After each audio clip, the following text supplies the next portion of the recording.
안녕하세요.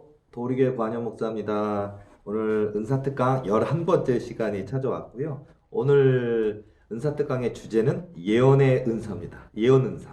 자, 여러분들, 사실 은사의 어떤 최고봉이라고 할 수 있죠. 당연하죠. 그리고 가장 어렵고요.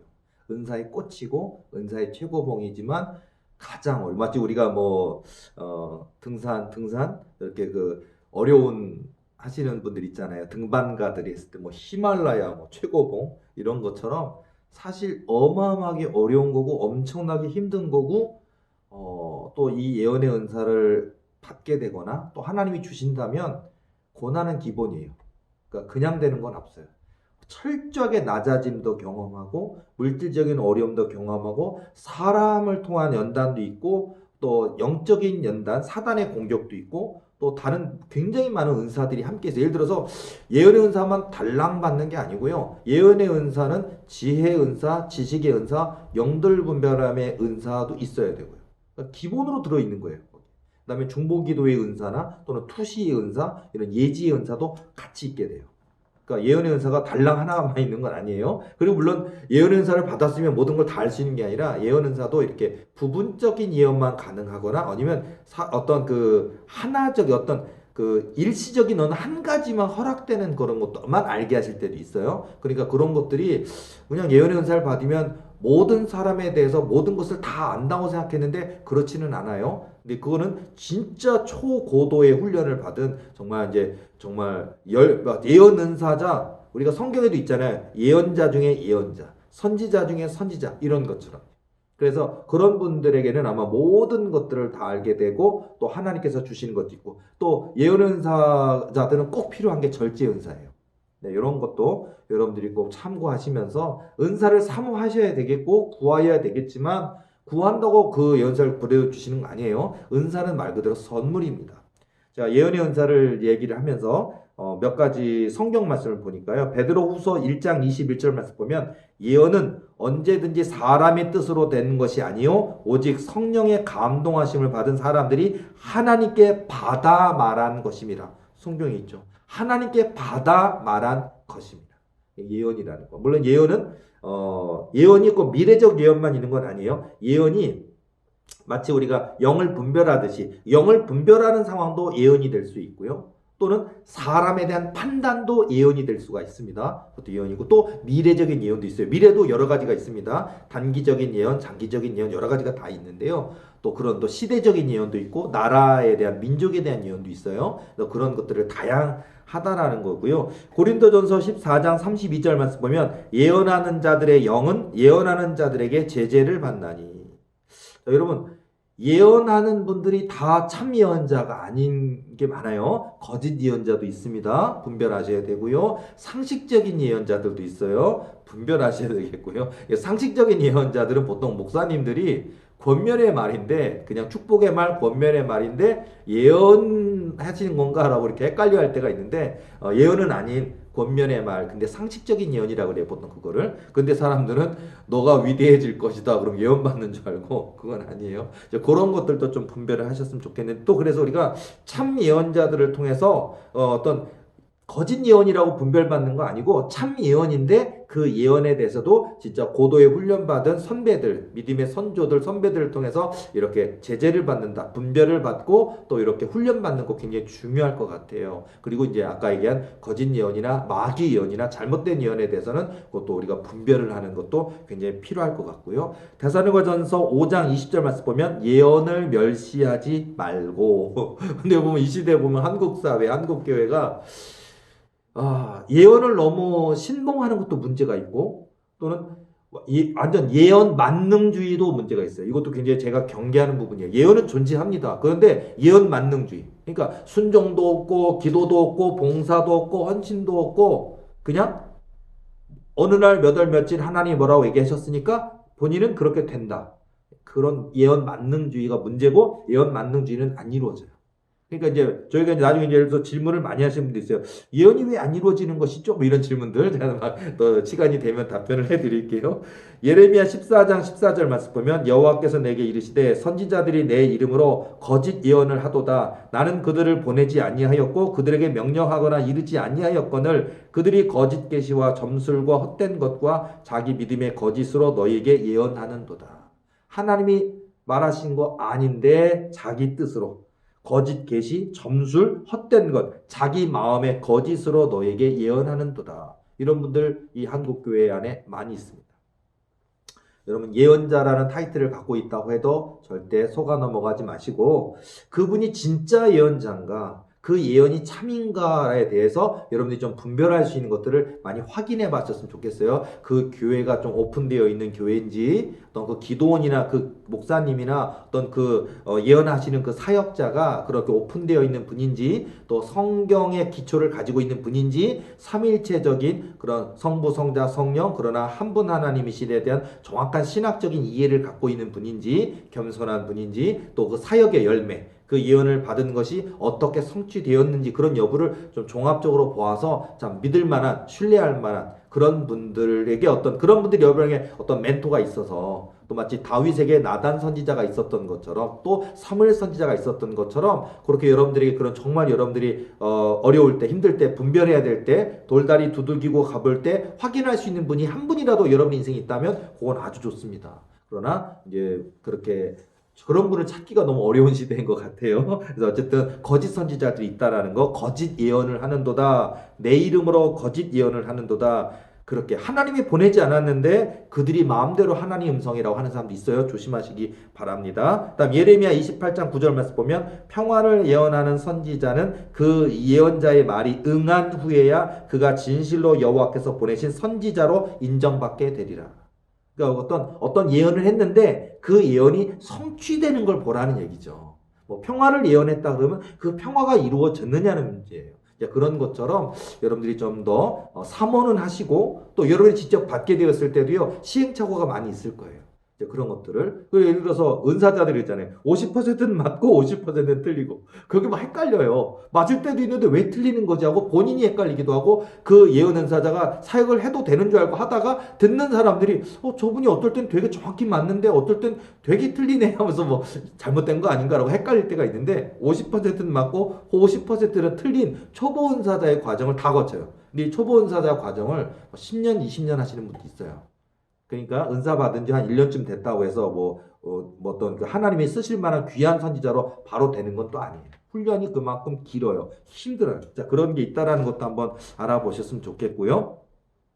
자, 그래서 예를 들어서 예언의 은사가 참 다양하다니까요. 예를 들어서 현재 모습이 한 3명, 4명 보이는 개척교회인데 이제 예를 들어서 환상을 보는 환상 속에도 환상도 예언의 한 영역인데 환상을 통해 하나님이 미래를 보여주실 때 그냥 우리가 미래 환상이라고 할 수도 있어요. 보면 그 3, 4명 보이는 개척교회인데 여러분들이 그 어떤 교회에 방문을 딱 하게 됐는데 여러분의 눈을 딱 열어서 그 교회가 사람이 꽉 차 있는 허름한 강대상과 의자와 이랬는데 아주 정말 예쁘게 쇠고수란 아주 예쁘게 생긴 장의자와 강대상과 사람이 꽉 차 있는 환상을 딱 보여줘. 하나님 미래 환상. 이 교회가 이렇게 될 거다. 이 목사가 이렇게 내가 그 뿔을 높여주리라고 하나님이 보여주시는 거예요.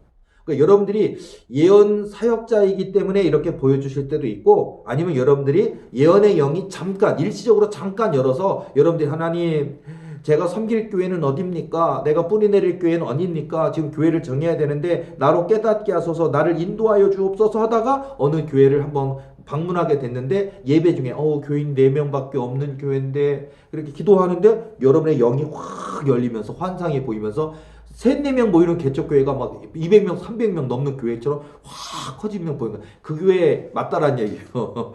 그 교회가 여러분이 뿌리 내려도 등록해도 되는 교회라고 하나님이 보여주시는 이런 것도 있다라는 거. 그 다음에 예를 들어서 여러분이 중보기도 할 때 예언의 영, 중보기도 은사의 특징이기도 하지만 예언 은사의 특징이기도 하거든요. 손님이 없어서 막 파리만 날리고 테이블이 있는데 직원들이 다 놀고 있는 서 있는 그런 모습인데 갑자기 사람들이 들락날락거리고 계산하는 사람, 밥 먹는 사람, 테이블에 앉아 있는 사람, 그리고 그 직원들이 막 테이블을 닦고 서빙을 하고 왔다 갔다 하고 막 하고 이제 이런 게 이제 어느 상황에서 그러냐면 예를 들어서 여러분들이 이것도 이제 어떤 예언 사역을 통해서 어떤 분에게 조언을 해줄 때도 여러분의 입장에서 조언해 줄 때도 필요한 얘기지만 예를 들어서 여러분 자신 스스로가 하나님의 예언의 영을 허락하여 주셔서 판단하게 할 때, 예를 들어서 여러분들이 그 예언 은사자는 아니지만 예언의 영을 갖고 있을 수 있고, 그리고 여러분들이 어떤 집사님, 권사님으로 사업을 하실 수 있잖아요. 그럴 때 여러분 하나님,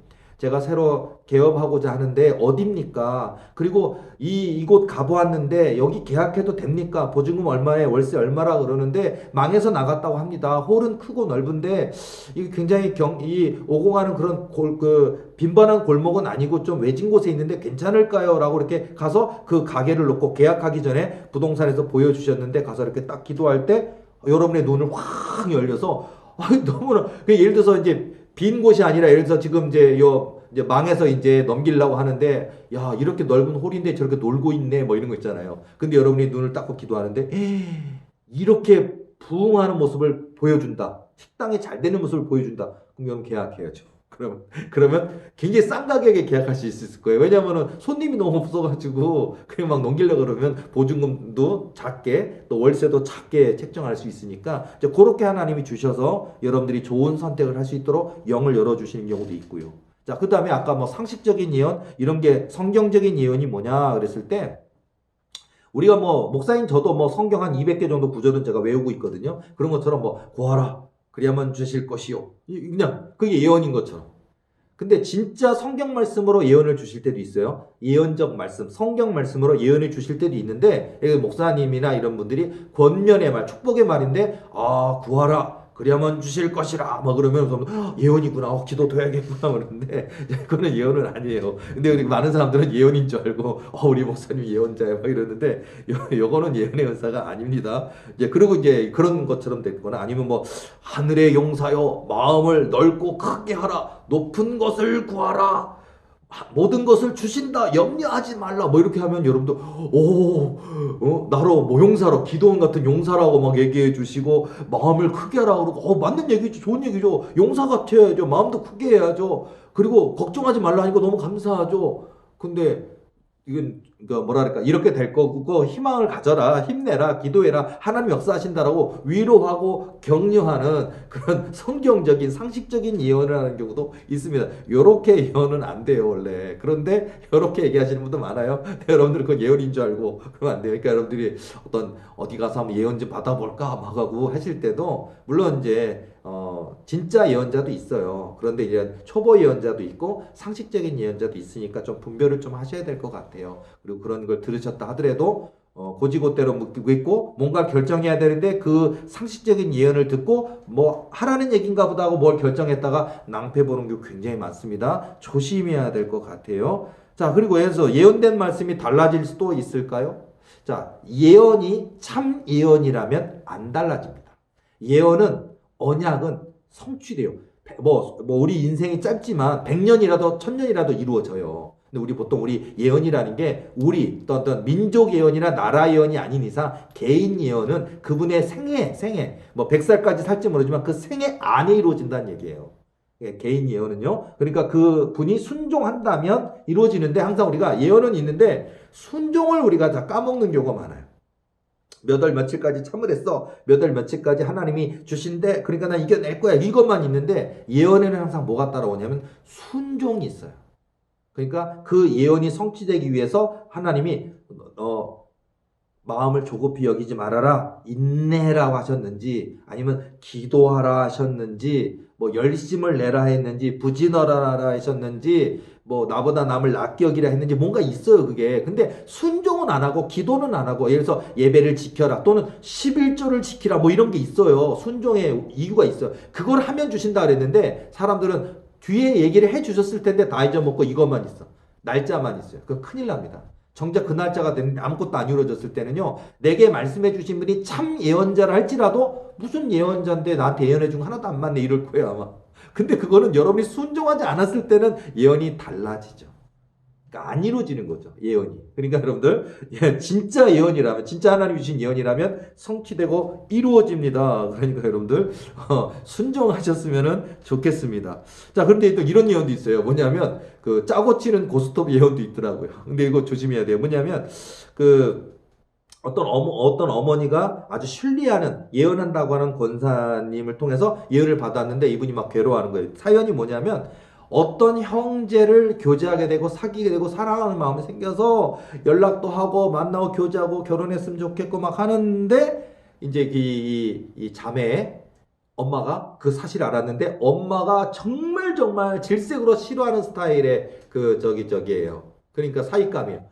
그러니까 안 되겠다 싶으니까 그 내가 기도 나 많이 해주시는 이 유명한 교회 이 권사님 이분 예언하는 분인데 너 한번 들어봐. 그러니까 그 권사님 와가지고 이제 그러니까 한마디로 그 이 어머니가 그 권사님한테 이렇게 얘기해 주라고 한 걸 거예요. 근데 얘기를 뭐라 그랬냐면 너가 그 형제랑 계속 전화하고 연락하고 교제하면 그 형제가 교통사고로 죽게 될 거야. 그러니까 여러분. 교제해가지고 그게 저주가 돼서 그래서 교통사고 나서 죽는다고 하는 게 그러니까 우리가 어떤 하나님을 회방하고 성령을 대적하고 마귀짓을 하고 사람을 해악을 끼치고 나쁜 짓을 하다 보면 벌악맞아 죽을 거야 아마. 그러니까 그런 거라면 그거는 진짜 하나님이 징계하시겠죠. 근데 이거는 그 교제를 못하게 하기 위해서 이렇게 그 예언을 끌어오는 사람도 있더라고요. 이런께서 그분이 저한테 물어본 거예요. 그 자매님이 어머니가 그 데리고 온 그 유명하신 그 교회 권사님의 예언이 예언인가요? 하고 되게 여쭤봤더라고요. 내가 아닙니다. 그러나 어머니가 그만큼 싫어하고 반대한다는 거니까 그만큼 어머니가 싫다고 여기는 그 결격 사유가 있을 것인데 한번 진지하게 고민을 해보라. 난 그 정도만 제가 얘기를 했던 기억이 나는데 이런 것에 대한 분별도 있더라고요. 어쨌든 자 그리고 예를 들어서 예언이라는 게 굉장히 놀라운 영역이 많이 있어요. 예를 들어서 하나 저에게 상담했었던 실제 사례인데요. 울산 어린이 실종 사건이 있었어요. 수십 년 전에. 근데 그때 이 뉴스를 보고 이분이 굉장히 기절할 것 같은 그런 상황을 경험했는데 뭐냐면요. 울산 어린이 실종 사건, 그래서 딱 그 TV에 나오고, 뭐 그냥 아직 그 발견되지 않았고, 그 아이가 죽었는지, 어디 감금되어 있는지, 어디 찾을 수 없는지 실종이라 그러니까, 그래서 누가 그렇게 했는지 모르니까, 막 가서 사람들이 막 TV에 나오고, 막 난리가 나고, 형사들이 찾으러 다니고 막 하는데, 그거 딱 보는데, 이분에게 예언이 확 열리면서 하나님이 순간 보여주신 거예요, 이분한테. 이분하고 전혀 상관없는 분인데 뉴스만 봤을 뿐인데 딱 알게 된 거예요. 뭐냐면 한 어린아이가 드럼통만한 크기에 이렇게 갇혀서 그 안에 들어가 있는 환상이 딱 보이는 거예요. 그러니까 이분은 아니 그 뉴스를 봤는데 왜 이런 환상이 보였지? 그래가지고요 딱 했는데 며칠 후 이제 찾아졌어요. 진짜 드럼통 안에 그 아이가 들어가 있는데 먹을 것도 주지 않고 갖다 놨으니까 질식해서 죽었어요. 그 안에서. 발견된 거예요. 그러니까 근데 계모가 그렇게 한 거예요. 그래가지고 그 사건의 전말이 이제 밝혀져가지고 이제 그 어린아이를 그 드럼통 안에 유기시켰다가 결국 그 아이가 죽은 것이 발견됐는데 계모가 벌린 일이고 또 그랬는데 예를 들어서 그분은 너무 놀랬다고 하는 게 뭐냐면 아니 나하고 그분하고 아무 연관관계 없고 뭐 친척이나 관계도 아무도 없는데 그냥 뉴스를 봤을 뿐인데 그 어린아이가 어디에 죽어져 있고 어느 곳에 들어가서 죽어져 있는 게 보이니까 너무 놀란 거예요 그분이. 근데 이분은 예언의 영이 열리기 시작한 거예요. 그러니까 나하고 전혀 상관이 없는데도 하나님이 때로는 이렇게 그 사람을 영을 훈련시키기 위해서 보여주시는 그런 역사도 있거든요. 그러니까 여러분들도 재밌기도 하고 놀랬기도 하고 신기하기도 그러잖아요. 여러분에게도 이런 일들이 저는 그런 은사를 예언의 은사를 구하지도 않았고 교회는 열심히 다니지만 저는 그런 관심 없어요. 그런데도 하나님이 계획 때문에 여러분이 갑자기 눈이 열려서 깨닫게 되고 느끼게 되고 알게 된다면요. 어떻게 하실 거예요? 거절한다고 되는 건 아니에요. 그런 때에는 빨리 순응하고 훈련을 해서 그런 것들을 통해 하나님이 나를 쓰시고자 하시는구나 깨닫고 하나님이 주신 훈련 잘 받아서 이렇게 성장해야 되거든요. 자, 이렇게 제가 몇 가지 얘기를 많이 들었지만 굉장히 많은 이야기가 있는데 여러분 예언은 있습니다. 예언 사역도 있습니다. 예언 은사자도 있습니다. 참 예언도 있습니다. 거짓 예언도 있습니다. 상식 예언도 있습니다. 예언의 영역은 정말 많은 은사들의 종합입니다. 그러니까 여러분들도 더욱더 신령한 은사를 사모하시고 또 하나님이 마음껏 쓰실 수 있는 귀한 은사자가 되셔서 하나님 나라와 의의 확장을 위해 쓰임 받으시고 또 지치고 상한 많은 영혼들을 위로할 수 있는, 격려할 수 있는, 일으킬 수 있는 그런 하나님의 손길, 하나님의 은사자가 되시기를 예수님의 이름으로 축복합니다. 오늘 강의는 여기까지 하겠습니다. 다음 주에 만나 뵙도록 하겠습니다. 수고하셨습니다.